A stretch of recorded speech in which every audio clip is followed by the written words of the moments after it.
Assalamualaikum warahmatullahi wabarakatuh. Kepada yang terhormat Bapak Muhammad Syarif Khalili, MPDI, selaku dosen pengampu mata kuliah Etika Politik Pendidikan. Perkenalkan, saya Muhammad Faik Muhyiddin Alati dari semester 5 Program Studi Pendidikan Agama Islam. Di sini saya akan menjawab soal jelaskan macam-macam lembaga pendidikan yang didirikan oleh pemerintah Hindia Belanda lengkap dengan penjelasannya. Pendidikan rendah dengan bahasa pengantar bahasa Belanda. Yang pertama, ELS, Europeeske Lagere School. Ini diperuntukkan bagi anak-anak keturunan Eropa, Timur Asing, dan anak-anak tokoh terkemuka. Masa belajar di ELS adalah 3 tahun, tapi pada tahun 1907, masa tempuh studi ELS berubah menjadi 7 tahun. Pelajaran yang diajarkan yaitu menulis, membaca, berhitung, bahasa Belanda, dan ilmu bumi. Sekolah ILS bisa dibuka apabila jumlah siswa mencapai 20 orang di Pulau Jawa dan 15 orang untuk di luar Pulau Jawa. Yang kedua, HCS, Holland Chinese School. Sekolah untuk anak-anak Cina pertama kali di Surabaya tanggal 5 November 1903. Dibuka oleh perkumpulan Hojong. Perkumpulan ini bernama Hojong Hakwan. Sekolah dasar ini terdiri dari 142 murid dan 6 guru. Bahasa yang diajarkan yaitu bahasa Kuoyu, bahasa nasional Tiongkok yang dijadikan sebagai bahasa pengantar. Yang ketiga, HIS, Holland Inland School.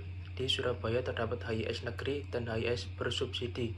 HIS negeri didirikan pada tahun 1914 dengan masa belajarnya 7 tahun dengan pengantar bahasa Belanda.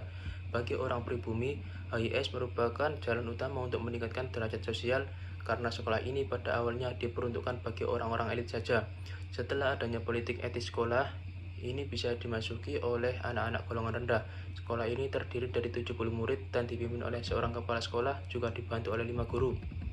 Yang keempat, sekolah peralihan, Skakel School. Sekolah ini merupakan sekolah peralihan dari sekolah desa 3 tahun, Volksschule, dengan bahasa pengantar bahasa daerah. Jumlah murid di sekolah ini 221 murid dan 5 guru, dan sekolah ini didirikan apabila di lingkungannya banyak sekolah desa. Yang kelima, sekolah taman kanak-kanak Froebel School. Sekolah TK ini di Surabaya didirikan oleh perkumpulan umat Kristiani yang mendapat subsidi dari PKB. Selanjutnya, pendidikan rendah dengan bahasa pengantar bahasa Melayu. Yang pertama, sekolah Ongkoloro, The Skolen der Tweede Klas. Pendidikan rendah di Surabaya yaitu sekolah Ongkoloro. Sekolah ini banyak didirikan di daerah distrik-distrik dan lama belajar di sekolah ini adalah 3 tahun dengan menggunakan bahasa Melayu. Sekolah rendah kelas 2 disediakan untuk anak-anak bumi putra golongan menengah. Kurikulum sekolah rendah kelas 2 sangat sederhana yaitu membaca, menulis, dan berhitung. Sekolah ini berfungsi untuk mempersiapkan berbagai macam pegawai rendah untuk kantor pemerintahan dan perusahaan-perusahaan swasta. Yang kedua, sekolah desa Volksschule. Pada tahun 1907 berdiri lembaga yang bernama Inlands Volksonderwijs. Lembaga ini bertujuan untuk mengusahakan pendidikan yang sederhana bagi penduduk desa. Lama belajar sekolah desa yaitu 3 tahun dengan menggunakan bahasa pengantar bahasa Melayu. Pengetahuan yang diajarkan yaitu kepandaian membaca, menulis bahasa Melayu, menggambar, dan berhitung. Yang ketiga, sekolah lanjutan Velford School.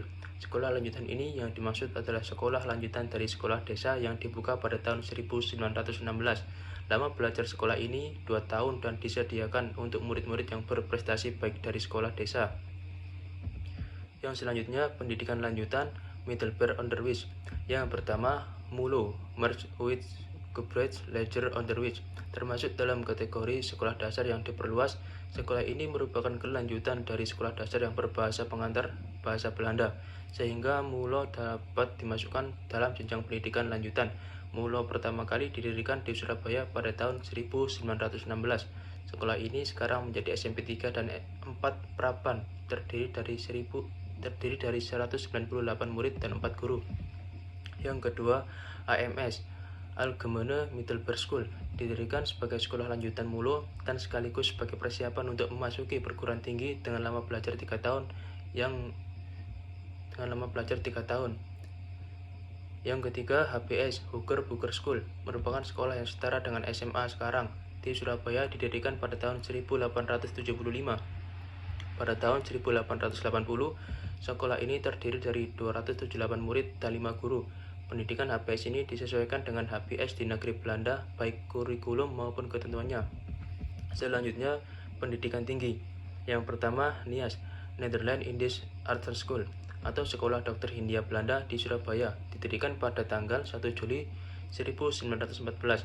Tujuan didirikannya sekolah NIAS ini untuk mendidik dokter-dokter yang langsung bekerja untuk melayani kesehatan masyarakat sesuai dengan Statblad.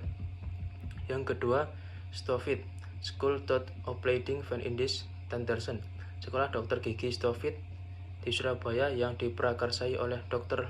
Lonkhuizen yang saat itu menjabat sebagai Kepala Departemen Kesehatan Masyarakat di Hindia Belanda. Dr. Lonkhuizen mempunyai gagasan untuk membuka sekolah dokter gigi pada tahun 1928 di Surabaya dan meminta Dr. R.J.F. van Zaben memimpin NIAS Sekolah Kedokteran untuk memimpin Stofit. Demikian penjelasan dari saya. Jika ada kata yang salah, saya mohon maaf. Kurang lebihnya mohon maaf. Saya akhiri. Wassalamualaikum warahmatullahi wabarakatuh.